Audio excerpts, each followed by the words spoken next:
Bienvenidos a Misterios y Curiosidades, Ecos de lo Desconocido.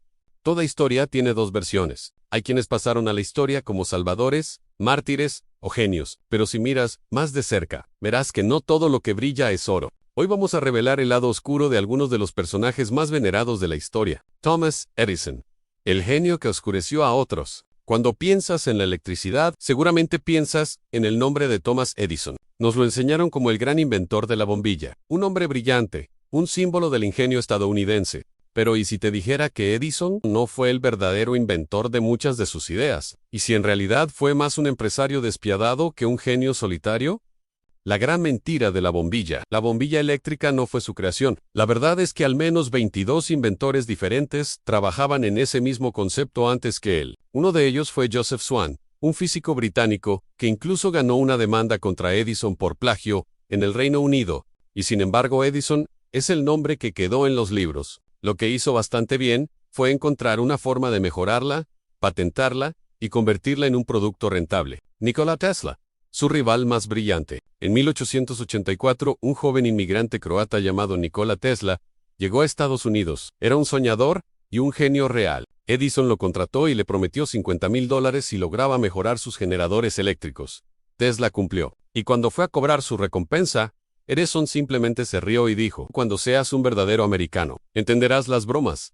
Tesla renunció ese mismo día. La guerra de las corrientes. Cuando Edison mataba animales en público, Tesla apoyaba la corriente alterna, mucho más eficiente. Edison defendía la suya, la corriente continua, y haría lo que fuera para destruir a Tesla. ¿Cómo lo hizo? Organizó eventos donde electrocutaba animales vivos, en público, perros, caballos, incluso un elefante llamado Topsy. Esto fue grabado, solo para asustar al público sobre los peligros de la corriente alterna. También quería controlar el cine. Edison también reclamó la invención del cine, y cuando otros comenzaron a usar cámaras similares, los demandó 1 a 1. Literalmente obligó a los cineastas a huir del estado. Se fueron a un lejano rincón del país, donde sus abogados no pudieran alcanzarlos. Ese lugar se llamaba Hollywood. No cabe duda de que Edison fue un hombre poderoso, pero tal vez su verdadero talento no fue inventar, sino saber cuándo robar y a quién silenciar. También lo tuvo otro personaje, considerado un símbolo de valentía en el siglo XX. Winston Churchill, el héroe con sangre en las manos, el hombre que enfrentó a Hitler, el héroe británico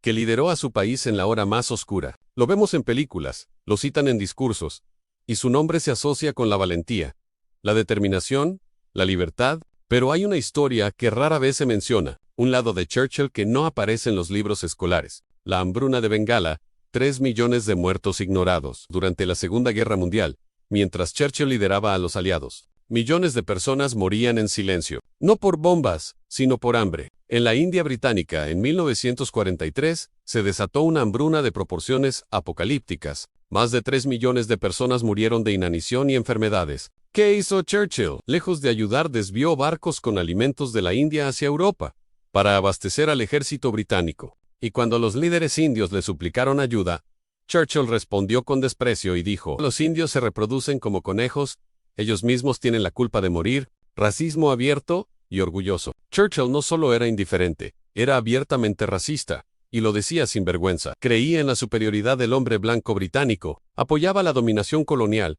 y la idea de que los pueblos no europeos debían ser civilizados a la fuerza. Sus palabras exactas fueron: "No admito que se haya hecho mal al indio americano, ni al negro australiano al tomar su país. Una raza superior ha llegado y ha sustituido a una inferior". Eso dijo en 1937, ante el Parlamento británico, y nadie lo contradijo. El uso de armas químicas. En la década de 1920, Churchill era secretario de guerra, y propuso el uso de gas venenoso contra poblaciones kurdas en Irak. Dijo, textualmente: "Estoy firmemente a favor de usar gas venenoso contra tribus incivilizadas. Tendría un efecto moral especialmente bueno. Lo que hoy sería un crimen de guerra, en ese entonces fue política oficial". Y él afirmó, con orgullo: "Imperialismo hasta la muerte". Churchill nunca apoyó la independencia de sus colonias. Para él, el imperio británico era sagrado. Se opuso a la independencia de India, de Palestina, de África, y apoyó represiones violentas en Kenia, Sudán y otras regiones que pedían libertad. Incluso calificó de traidores a los que luchaban por liberarse de la corona. Churchill luchó contra el fascismo en Europa, pero apoyó regímenes de opresión y saqueo en más de la mitad del planeta. Sí, Churchill fue una figura clave del siglo XX. Sin él, tal vez el mundo hoy sería muy distinto. Pero detrás de su voz firme, se escondía un hombre que defendió el racismo, el imperialismo y el sufrimiento humano, siempre que no fuera británico. ¿Un salvador? ¿O un verdugo glorificado por la historia? Ahora hablaremos de otro personaje histórico, Mahatma Gandhi, el pacifista con prejuicios. Cuando se habla de paz, hay un nombre que siempre aparece, un símbolo de la no violencia, el líder que derrotó al Imperio Británico, sin disparar una sola bala, un ícono espiritual admirado en todo el mundo. Pero hay una parte de Gandhi que casi nunca se menciona, una parte incómoda, contradictoria, incluso oscura, defensor de derechos o racista. Antes de ser el gran líder de la India, pasó más de 20 años en Sudáfrica. Allí comenzó su activismo político, pero no para todos. Defendía los derechos de los indios, sí, pero despreciaba abiertamente a los africanos nativos. Los Kafirs son incivilizados, sucios, y viven como animales. La palabra kafir hoy es considerado un insulto racial gravísimo en África. Carta de Gandhi. En 1904, Gandhi protestó porque lo obligaban a compartir celdas con prisioneros negros. Decía que los indios eran superiores, más civilizados. Su lucha por la igualdad era selectiva. Castidad, poder y relaciones controvertidas.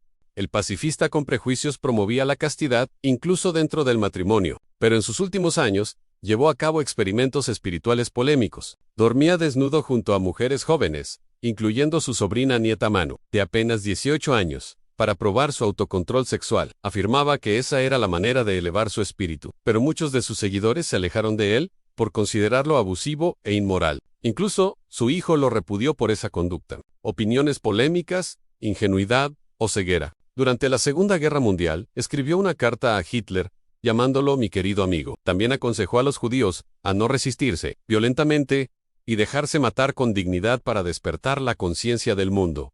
Idealismo espiritual o desconexión total de la realidad. Gandhi transformó la historia. Eso es innegable. Pero también fue un hombre lleno de contradicciones, racismo, conductas extrañas, consejos peligrosos. ¿Fue un santo o solo un humano que fue elevado a los altares antes de ser juzgado completamente? Déjame tu opinión en los comentarios. Este canal es nuevo. Si te gustó el video, no olvides suscribirte al canal para traer más videos cada semana.